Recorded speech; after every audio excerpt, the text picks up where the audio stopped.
नमस्कार, स्वागत है झारखंड और देश दुनिया की बड़ी खबरों में। झारखंड के युवाओं को आज से मिलेगा बेरोजगारी भत्ता। बड़ी खबर है, झारखंड में आज से युवाओं को बेरोजगारी भत्ता मिलेगा। मुख्यमंत्री हेमंत सोरेन झारखंड की राजधानी रांची समेत झारखंड के 4 जिलों से इसका शुभारंभ करेंगे। पुरुषों को 1,000 रुपये जबकि महिलाओं को 1,500 रुपये बेरोजगारी भत्ता दिया जाएगा। झारखंड के मुख्यमंत्री हेमंत सोरेन ने शनिवार को इस योजना की शुरुआत करेंगे। खबरों को माने तो शनिवार से झारखंड सरकार 80 प्रखंडों में सारथी योजना की शुरुआत कर रही है। सारथी योजना की शुरुआत के साथ साथ युवाओं को भी बेरोजगारी भत्ता देने की शुरुआत की जाएगी। आने वाले समय में झारखंड के सभी प्रखंडों को इस योजना से जोड़ा जाएगा। सारथी योजना के तहत युवाओं को प्रशिक्षित किया जाएगा और रोजगार उपलब्ध करवाने के लिए उसे हर संभव मदद की जाएगी। झारखंड में जल्द निकलेगी शिक्षक नियुक्ति का विज्ञापन। झारखंड के मुख्यमंत्री हेमंत सोरेन ने कहा है कि प्राथमिक, माध्यमिक और +2 विद्यालयों में शिक्षकों के रिक्त पदों पर नियुक्ति की प्रक्रिया तेज करें ताकि विद्यालयों का संचालन बेहतर तरीके से हो सके।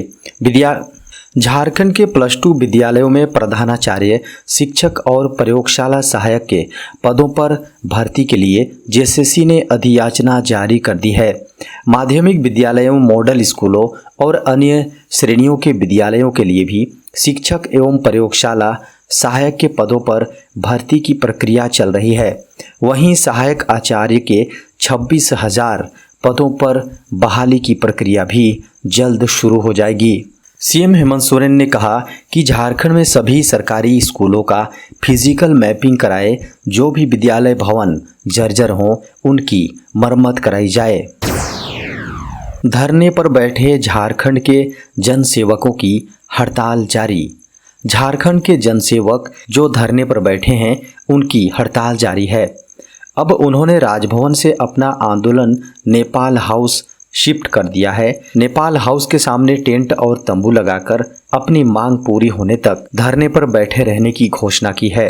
झारखंड के 1,500 से लगभग जनसेवक पिछले 67 दिनों से हड़ताल पर हैं। इस दौरान राजभवन के समक्ष धरना प्रदर्शन के बाद उन्होंने अपना आंदोलन नेपाल हाउस सचिवालय के पास शिफ्ट कर दिया है।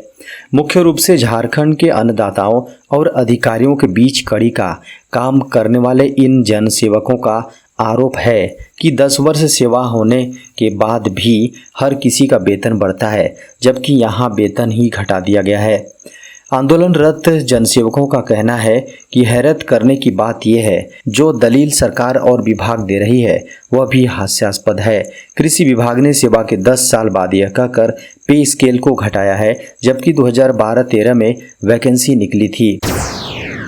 चंद्रयान 3 के सफल प्रक्षेपण पर प्रधानमंत्री राष्ट्रपति ने दी बधाई। देश के चंद्रयान 3 की लॉन्चिंग शुक्रवार को दोपहर 2:35 में किया गया है। श्रीहरिकोटा के सतीश धवन स्पेस सेंटर के लॉन्च पैड 2 से चंद्रयान 3 की सफल लॉन्चिंग की गई।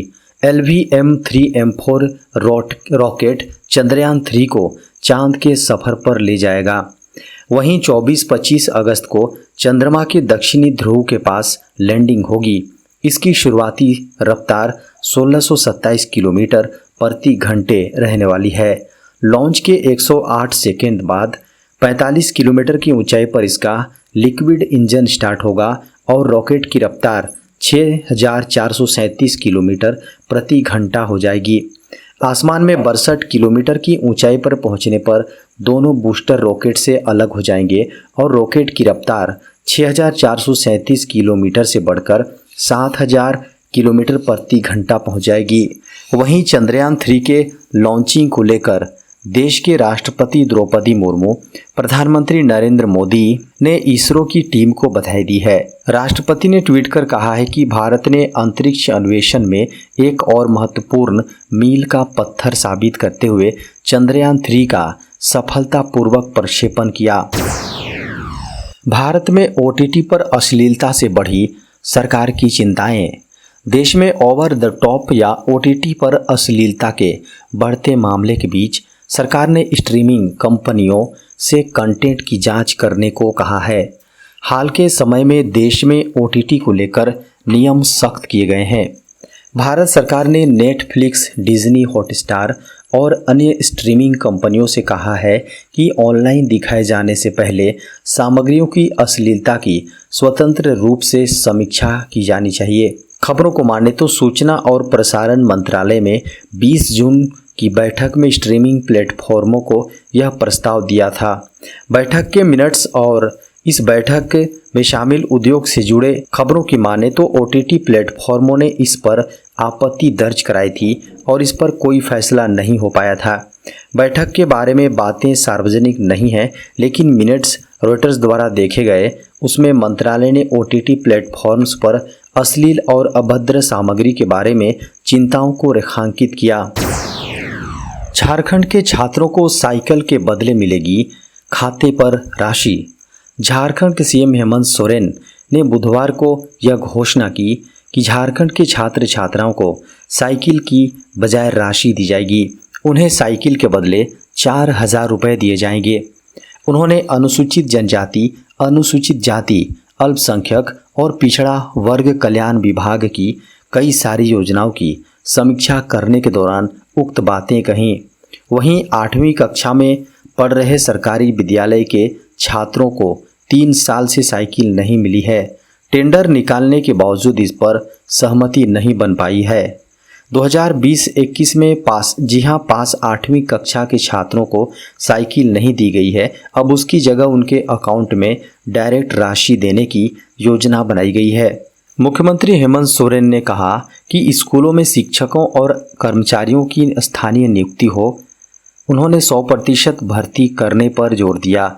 हेमंत सोरेन ने कहा कि आदिवासियों, दलितों, पिछड़ा वर्ग सहित अल्पसंख्यक पर हमारा विशेष ध्यान है, इसलिए इनके लिए बनाई गई सभी योजनाओं को उचित तरीके से संयोजित करना हमारा काम है।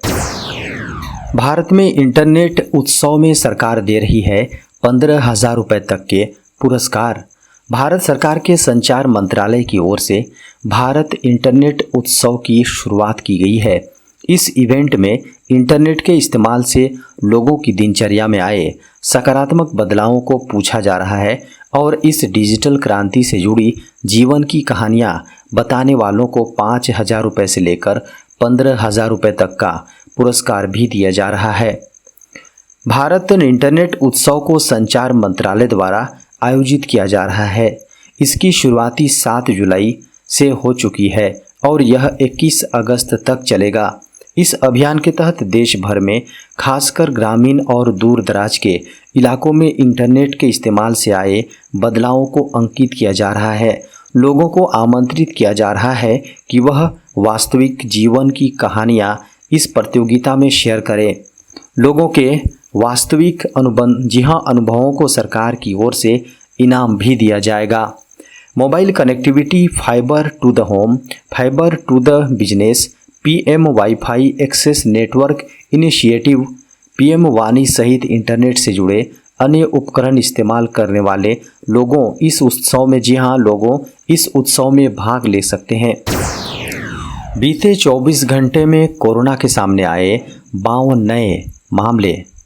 भारत में लगातार कोविड-19 के सक्रिय मामलों में गिरावट दर्ज की गई है। 14 जुलाई 2023 को एक्टिव मामलों की संख्या 1,396 के आसपास बनी हुई है। 13 जुलाई 2023 की सुबह 8 बजे केंद्रीय स्वास्थ्य एवं परिवार कल्याण मंत्रालय द्वारा जारी आंकड़ों के अनुसार देश में सक्रिय मामलों की संख्या 1,407 थी, जबकि 12 जुलाई को इनकी संख्या 1,413 दर्ज की गई थी।